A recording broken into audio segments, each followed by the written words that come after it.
दोस्तों आज हम बात कर रहे हैं उस देश की जहां पर एक ऐसा पूल स्थित है जहां पर कहने को तो मगरमच्छ रहते हैं, लेकिन वहां डुबकी लगाने से कई बीमारियां दूर हो जाती हैं। इस देश का वोटिंग सिस्टम अपने आप में ही निराला है, क्योंकि वोटिंग के लिए यहाँ मार्बल्स का यूज किया जाता है। इस देश में किसी लोकल के साथ तस्वीर खिंचवाने पर भरने पड़ सकते हैं पैसे, और किसी लड़की से शादी करने पर उसकी माँ से भी शादी करने जैसा रिवाज इस देश में फॉलो किया जाता है। ये देश पक्षियों और जंगली जानवरों से भरा हुआ है, जिसका एक कारण देश का शेप भी हो सकता है। दोस्तों हम बात कर रहे हैं गाम्बिया देश के बारे में, तो चलिए फिर देरी न करते हुए आपको ले चलते हैं गाम्बिया देश के इस रोचक सफर पर। लेकिन वीडियो को शुरू करने से पहले अगर आप हमारे चैनल पर पहली बार विजिट कर रहे हैं तो सब्सक्राइब करके बेल आइकॉन प्रेस कर लीजिए। दोस्तों गाम्बिया, जिसे the smiling coast of Africa भी कहा जाता है, यह अफ्रीकन कॉन्टिनेंट के पश्चिमी भाग पर स्थित एक छोटा सा देश है, जहाँ पर सांस्कृतिक विविधता के साथ अलग अलग कल्चर्स की छाप देखने को मिलती है। यहाँ के लोग अपनी मेहमान नवाजी के लिए जाने जाते हैं, जबकि गाम्बिया अपने समृद्ध इतिहास के लिए। आधिकारिक तौर पर रिपब्लिक ऑफ द गाम्बिया के नाम से विख्यात इस देश की सीमाएं सिर्फ एक ही देश से लगती हैं, जिसका नाम है सेनेगल। देखा जाए तो सेनेगल ने गाम्बिया को उत्तर, पूर्व और दक्षिणी तीनों ओर से घेर रखा है, जबकि देश के पश्चिम में है अटलांटिक ओशन, जिसमें मिलती है देश में बहने वाली गाम्बिया नदी। ये वही नदी है जिसके नाम पर गाम्बिया को अपना नाम मिला है। गाम्बिया रिवर देश के मध्य भाग से होती हुई अटलांटिक महासागर में मिल जाती है, लेकिन जाते जाते पानी के मामले में देशवासियों की बड़ी मदद करती है। गाम्बिया का कुल क्षेत्रफल दोस्तों 11,300 वर्ग किलोमीटर का है, और इस क्षेत्रफल में रहने वालों की संख्या 28,41,800 के आसपास है। यूं तो देश का प्रमुख धर्म इस्लाम है, लेकिन मुस्लिम्स के अलावा यहाँ पर अन्य धर्मों से जुड़े लोग भी रहते हैं। जैसे 96.4% मुस्लिम्स को छोड़ दें तो देश में 3.5% ईसाई और 0.1% अलग अलग धर्मों के लोग रहते हैं। धर्मों के अलावा गाम्बिया अफ्रीकन कॉन्टिनेंट का हिस्सा है, और आप तो जानते हैं कि अफ्रीका महाद्वीप विभिन्न जातीय जनजातीय समूहों का घर है। तो गाम्बिया भला कहाँ अछूता रह सकता था। ये देश भी 8 अलग अलग ट्राइब्स का घर है। इनमें सबसे बड़ी ट्राइब है मैंडेंका और वोलोफ। इनके अलावा सुसु, लेबनीज, बेलेंटा जैसे छोटे मोटे कई जनजातीय समूह भी गाम्बिया में डेरा जमाए हुए हैं। लेकिन आपको चिंता करने की कोई जरूरत नहीं है, क्योंकि इतनी ट्राइब्स होने के बाद भी देश की आधिकारिक भाषा अंग्रेजी ही है, और लगभग हर जनजाति इस भाषा को अच्छे से समझती है और बोलती भी है। हालांकि अंग्रेजी के अलावा यहाँ सेरर, फुला, डियोला और सोनिनकी जैसी भाषाओं का भी बोलबाला है। देश के इतिहास की बात करें तो गाम्बिया कभी घाना और सोंघाई साम्राज्य का हिस्सा हुआ करता था, जिसे खोजने का क्रेडिट 9वीं और 10वीं शताब्दी में अरब व्यापारियों को जाता है, जिन्होंने यहाँ पर स्लेव्स का, सोने का और हाथियों के दांतों का व्यापार किया था। वहीं 15वीं सदी में देश पुर्तगालियों के व्यापार का केंद्र बना, और उस समय गाम्बिया माली साम्राज्य का हिस्सा हुआ करता था। पुर्तगालियों के बाद ये यूनाइटेड किंगडम के कब्जे में भी रहा, लेकिन 18 फरवरी 1965 को गाम्बिया पूरी तरह से आजाद कर दिया गया, और 24 अप्रैल 1970 को ये एक रिपब्लिक देश बन गया। लेकिन इसके बाद भी ये देश कॉमनवेल्थ का हिस्सा था, पर 2 अक्टूबर 2013 को फाइनली गाम्बिया ने कॉमनवेल्थ का हिस्सा बने रहने से इनकार कर दिया। वर्तमान में देश की पार्लियामेंट का नाम है the national assembly of the Gambia, और देश की करेंसी है गाम्बियन डालसी।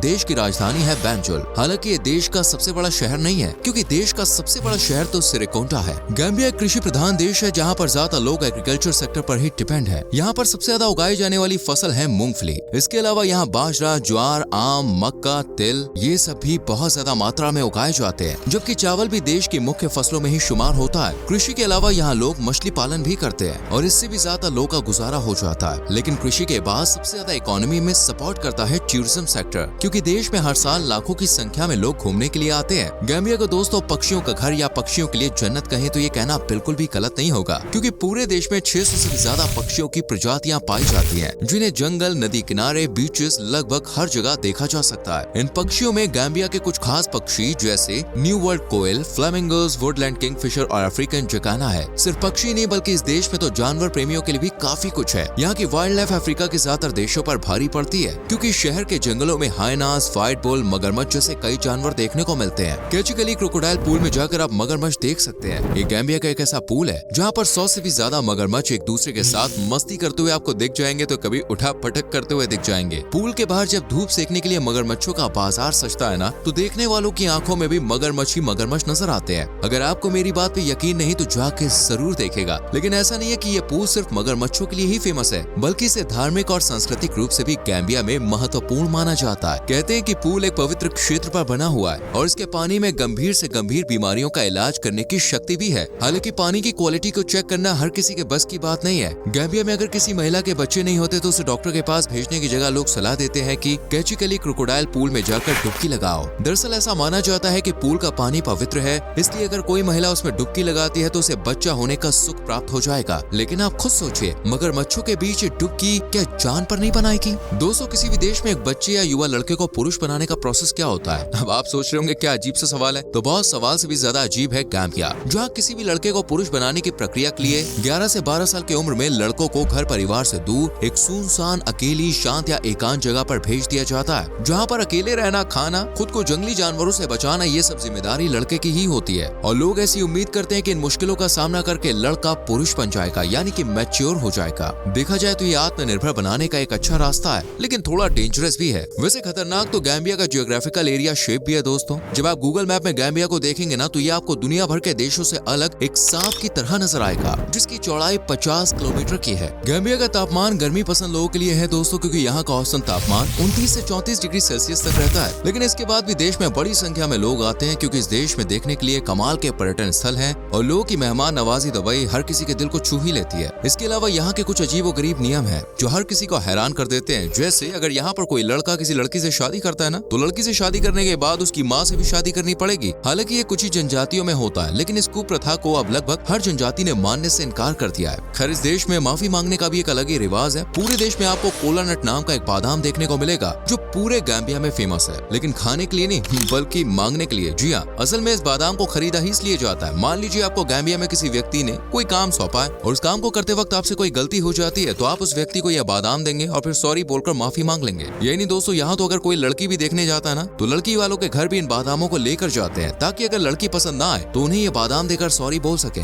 काफी निराला तरीका है ना सॉरी का। लेकिन दोस्तों, इससे भी निराला है इस देश में वोटिंग का स्टाइल। इस देश में ईवीएम या पेपर के जरिए वोटिंग नहीं होती है, बल्कि मार्बल्स, जिन्हें आम भाषा में गोटियां कहते हैं, उनके जरिए वोटिंग की जाती है। इलेक्शन वाले दिन जितने प्रत्याशी होते हैं, उतने ही वोटिंग रूम में बॉक्स रखे जाते हैं, जिनके ऊपर एक पाइप जैसा होता है, जिनमें से गोटियां अंदर जा सके। वोट डालने आए सभी लोग अपने साथ गोटियां लेके आते हैं और रिजल्ट में जिस प्रत्याशी के डिब्बे में जितनी ज्यादा गोटियां होती हैं, वही विजेता घोषित कर दिया जाता है। लेकिन ऐसा नहीं है कि आप कितनी भी गोटियां डाल सकते हैं, बल्कि एक ही गोटी यूज करने का मौका दिया जाता है। और ये प्रक्रिया इसलिए आजमाई जाती है क्योंकि गाम्बिया में आज भी बड़ी संख्या में लोग पढ़े लिखे नहीं है। ऐसे में उन्हें वोट डालने में सहूलियत हो, इसलिए ये वोटिंग प्रोसेस बनाया गया है। इसके साथ ही यहाँ पर थैंक यू बोलने का अंदाज भी पूरी दुनिया से हटके है। अगर आप यहाँ किसी व्यक्ति के काम से खुश होते हैं, तो जरूरी नहीं है कि आप उसे सम्मान के तौर पर पैसे ही दें, बल्कि आप उसे शर्ट, पैंट, कपड़े, पेंसिल, बैग कुछ भी खरीद के दे सकते हैं, और तब भी वो उतना ही खुश होगा जितना कि आप उसकी मदद से हुए। हालांकि इस देश में थोड़ी सतर्कता और सावधानी बरतने की भी जरूरत है, क्योंकि जब आप सड़कों पर घूमने निकलेंगे तो आपको बम्पस्टर्स मिलेंगे। दरअसल जब भी कोई पर्यटक गाम्बिया की सैर कर रहा होता है ना, तो कुछ लोकल लोग इनके पास आते हैं और फोटो खींचने की जिद करने लगते हैं। अब पर्यटक भी तस्वीर खिंचा लेते हैं, लेकिन कई बार तस्वीर खींचते ही ये लोग पर्यटकों से पैसे मांगना शुरू कर देते हैं, और इन्हें ही गाम्बिया में बम्पस्टर्स कहा जाता है। असल में इन लोगों का पैसे कमाने का ये भी जरिया होता है कि फोटो खिंचवाओ और पैसे कमाओ। लेकिन इनकी एक खास बात ये भी है कि अगर आप इन्हें एक बार मना कर देंगे, तो ये फिर कभी आपको डिस्टर्ब नहीं करेंगे।